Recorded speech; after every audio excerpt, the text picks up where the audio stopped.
네, 안녕하세요. 서울사대내과 의원의 윤상원입니다. 자, 오늘의 주제는 기침을 오래 해서 내원한 환자들에 대해서 한번 이야기해 볼까 해요. 자, 기침은 우리 몸이 호흡기를 보호하기 위해 기도에 들어온 이물질이나 분비물을 밖으로 내보내는 중요한 반사작용입니다.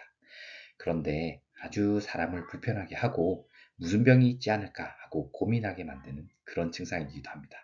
자, 그러면 오늘은 이에 대해서 한번 알아보도록 하겠습니다. 자, 제가 진료를 보면서 자주 접하는 환자들의 반응을 일단 가져와 봤습니다.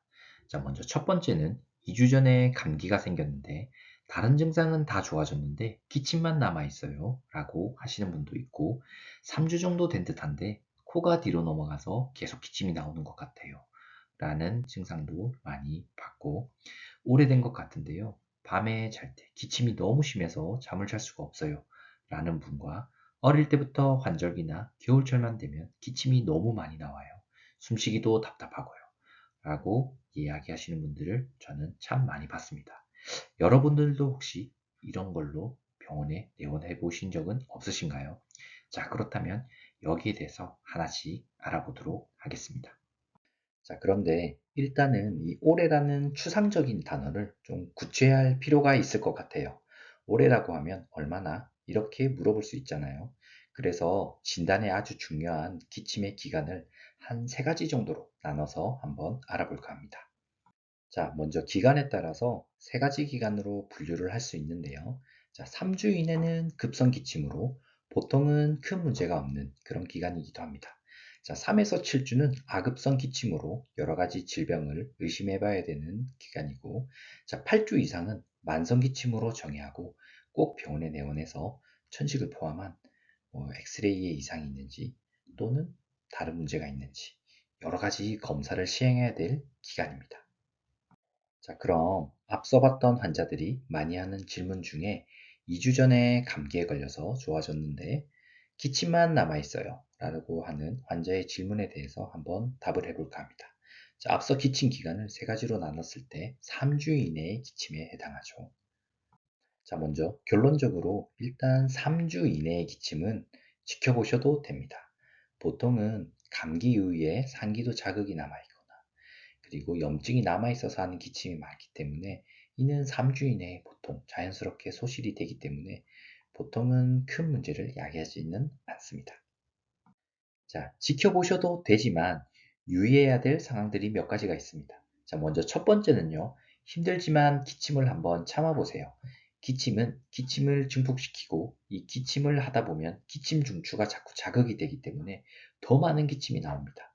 기침은 앞서 말씀드렸다시피 이거는 반사작용이기 때문에 내가 의식적으로 중단하지 않는다면 쉽게 멈추지가 않거든요. 따라서 한번 의식적으로 끊어주실 필요가 있어요. 그렇다 보면 기침이 덜 나오게 됩니다. 자, 두 번째, 컥컥거리고 가래를 억지로 뱉으려고 하지 마세요. 보통 기관지가 불편하다, 가렵다, 이물감이 있어서 하고 막 이런 느낌으로 계속 가래를 뱉으려고 하시는데, 이렇게 하시는 건요, 기관지의 염증과 기관지 자극을 계속 유발하는 거거든요. 그래서 이런 것도 안 하시는 게 중요하고요. 헛기침도 나오지만 이런 것도 앞서 말씀드렸다시피 참는 것이 중요합니다. 자, 두 번째는 3주 정도 된 듯한데 코가 뒤로 넘어가면서 계속 기침이 나오는 것 같아요. 생각보다 외래에서 가장 많은 케이스거든요.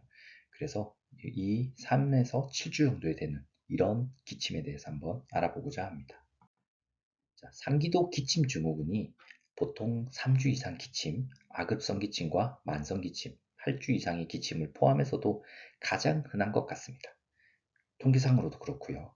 자, 이 상기도 기침 증후군이란 코와 목 뒤쪽에 이런 상기도의 문제로 기침이 지속되는 증후군을 이야기하고요.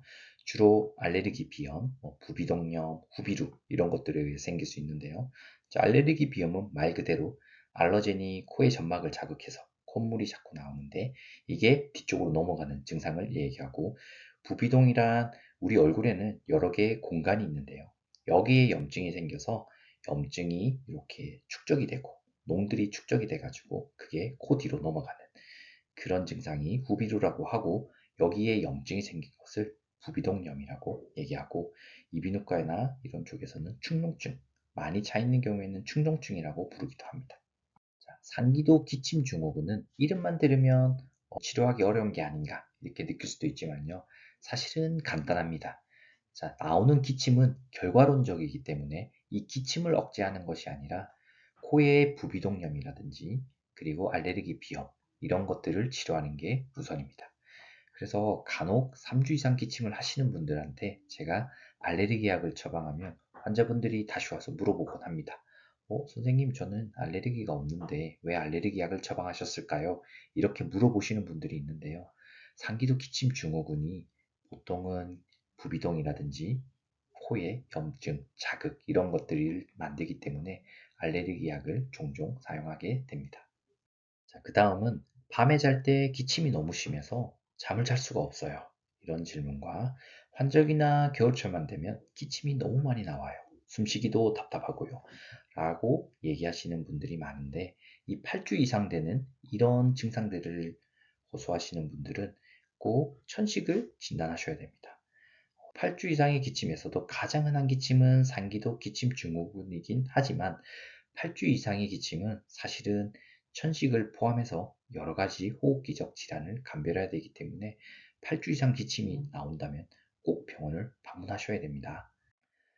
천식을 의심할 수 있는 증상 중 환절기 알레르기 증상은 아주 중요한 요소입니다. 천식은 알레르기 질환인데요. 보통 어릴 때 아토피가 있고 환절기에 비염, 결막염이 자주 생기는 분이라면 꼭 천식을 진단받아야 되는데 천식이라는 게 이런 알러젠이 기도를 자극해서 기도를 수축시키고 경련을 일으키고 기도를 좁게 만드는 게 천식의 증상이거든요. 따라서 알레르기 질환이 있으신 분이 8주 이상 기침을 지속한다. 그렇다면 천식을 꼭 의심해 봐야 되고요. 또 밤에 심해지는 기침, 그리고 숨쉬기 답답하거나 쌕쌕거리는 소리가 있다. 그렇다면 천식에 대해서 꼭 한번 진단을 받으셔야 됩니다. 자, 천식 이외에도 8주 이상 지속되는 기침은 만성기침으로 꼭 병원에 방문하여 폐암, 결핵, 천식, 폐렴 등 여러 가지 질환을 감별해야 됩니다. 자, 나이에 따라서 유병률은 다 다르겠지만 보통 10대에서 20대에는 천식, 결핵, 폐렴과 같은 질환이 많으며 40대 이상의 흡연자에서는 COPD, 만성 폐쇄성 폐질환이라고 하는데 담배에 의해서 생기는 호흡기 질환입니다. 이런 거 60대 이상에서는 폐암 등의 심각한 질환들이 있으니 꼭 병원을 방문하셔서 진단을 받아보셔야 됩니다.